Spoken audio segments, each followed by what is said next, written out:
Hi, I'm Courtney Crandon. This is my case study on Truman Elementary. What we know about Truman Elementary is that it's approximately 700 students with grades pre-K through 8. It is a Midwestern suburban community with 15% of students qualifying for free and reduced lunch and 5% that are ESOL.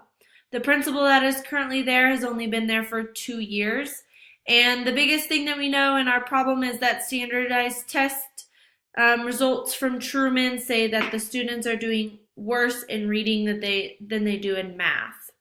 So what they did was they brought in a reading supervisor to observe because the PTO has come forward with their concern of lack of reading program and the administrator has noticed their data. So there is a grant opportunity available for Truman Elementary School as long as the principal applies.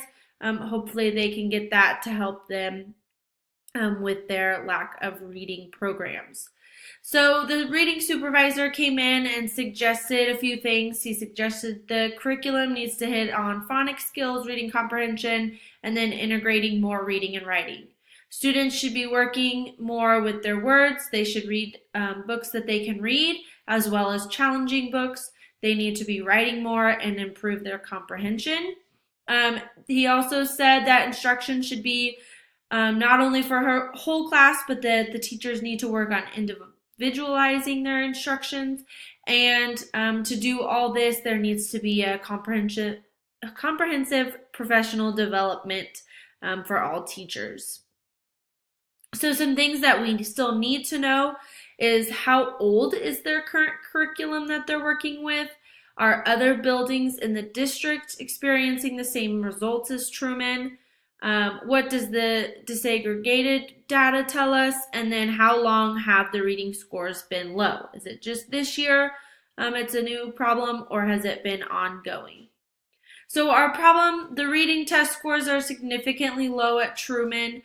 Parents are becoming concerned with the low scores, and the principal needs to apply for this grant opportunity to and help improve teacher instruction. So here are my steps for my plan of action. One is meet with the superintendent and PTO to discuss future plans, then apply for this grant opportunity, continue to meet with the reading supervisor that came to our school to observe, and fourth, establish goals and implement the ideas of the reading supervisor. So with meeting with the superintendent, the reason is to get them on board and let them know what's happening, but also to have them help with the grant application. Part of the grant application needs a statement from the superintendent. So getting with the superintendent to help with making those changes to get the grant, and then also to help change the things that we need to on our curriculum. So then I would also meet with the PTO, fill them in on what changes that we're going to be making, and fill them in that their concerns were heard, and we are going to make those changes at Truman and improve their students' reading scores. So just really reassuring both that we're taking the steps in the right direction for our students. Then I would definitely apply for the grant. Some of the things we needed for the grant: gathering the reading data at Truman to prove that we need the grant, conduct an analysis of student achievement and our instructional programs. And then this is where the superintendent comes in. We need to get a statement of commitment, and then explain our proposed activities. So what we're going to do in the future to help our reading scores improve. And then I would definitely continue to meet with the reading supervisor after our initial conversation and him saying that we needed to have a professional development. I would definitely invite him out to the professional development to share what he saw in the classroom. And then after that, just to continue to check in, show him the data, let him know where we're at in the process, and then just always asking him questions throughout our journey. Last, I would establish goals and implement the ideas of the reading supervisor. So with the ideas in mind, establish long and short-term goals, implement the ideas, teach the teachers things in our professional development sessions, and then check in with the teachers and just continue to monitor, support, continue to look at our data, making sure that we're really going in the right direction for our student achievement. Then for promoting the success of students, what is best for students? Definitely monitoring of teachers and test scores, making sure we're making those improvements so that our next year standardized testing, we have that bump in our reading scores.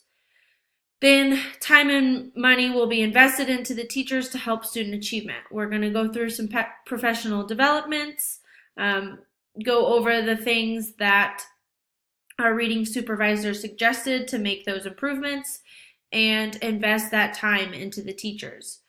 Then our teachers will be learning how to identify trends in data so that throughout their course they can take quizzes, tests, so that they're not just waiting for the end result of the standardized test, but to help see which students are struggling. And then definitely teachers learning to individualize their teaching, not just teaching the whole group, but finding those students that are struggling and helping them out. So some things from debriefing what I was thinking, why have the reading data problems not been addressed before? Maybe this is the first year of it, but if not, why hasn't this been addressed? Are the reading problems throughout the district, or is it just happening at Truman? And then I was also thinking, are the students really behind on their reading levels? Like, are the fifth graders leaving reading at just a fourth grade level, or are they way down in first or second? So hopefully that they're just a little bit behind and not a lot behind. I was definitely feeling bad for the students, not having those plans in place before is making these students have lower reading scores. Definitely feeling an understanding for the parents' frustration if I were that parent and I knew that there were not plans in place to improve reading or that it wasn't even being taught, I would definitely be frustrated as well. And then I am excited that they're going to implement the new techniques. They could have just been like, oh, well, the students aren't reading. That's not our fault. But instead, they took ownership and they're going to change their teaching techniques. And then for value, I value the principal for stepping up and bringing in that specialist. I value the PTO for speaking up and voicing their concerns. And then again, the school for implementing those new strategies, because they could have just kind of put their hands up and said, not my problem. But instead, they took ownership and are going to fix it. So some unresolved issue, will they receive the grant money? How quickly can they help these students? Hopefully they're not too far behind in their reading and they can get back up to where they need to be. Will the teachers continue on with their new strategies that they're going to learn? Is it going to just be a one-year thing, or are the teachers going to continue on? And then also with the continuation, are they going to continue to collect and analyze data in the right way?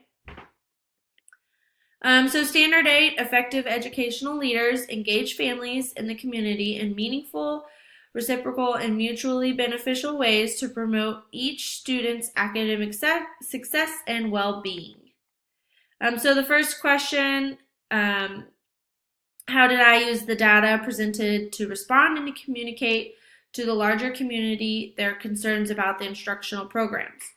Definitely meeting with the PTO to address their concerns. They came to the principal first, so I think that's important to go to the PTO and let them know we heard their concerns and that we are changing our instructional programs and we're going to fix it. Working with the teachers to address the reading problems and letting the PTO know that that's happening.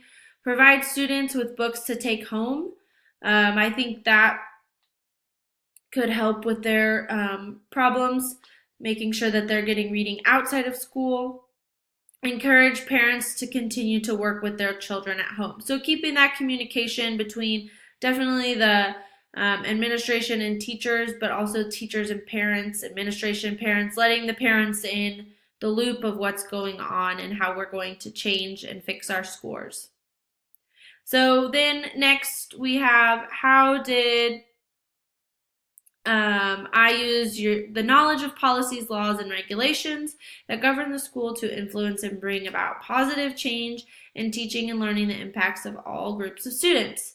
So applying for that grant is one way. We're going to bring in some new policies, some new ways to teach our students. Teachers will receive professional development to learn a better approach and more effective teaching models. And then as an administrator, I will continue monitoring the data and working with the supervisor and the staff and making sure that we are having a positive change in teaching and a positive change in learning. And with that, my standard is act with integrity and fairness in supporting school policies and staff practices that ensure every student's academic and social success. Then the last question, how did you as the building level administrator establish an ongoing dialogue with decision makers outside the school concerning the efforts of teachers and students and how these decision makers can effectively influence and improve instruction and student performance? So with that, I have the standard develop family and community partnerships. I think it's important to continue that dialogue with the PTO, continue communicating with them, letting them know that the progress of the students, that we're having improvement with the student achievement. Keep an open communication with parents, so not only the PTO, but if parents come in with concerns or they want to talk, definitely keep that communication open. And then continue to communicate with the reading supervisor as well, letting them know where our progress is, what we're doing to change things. And then lastly, communicate and receive help from the student attendant. So applying for that grant, but then also continuing the communication and keeping that as an open communication to let the superintendent know what we're doing to improve student achievement and how it's working. So that is my case study. Thank you.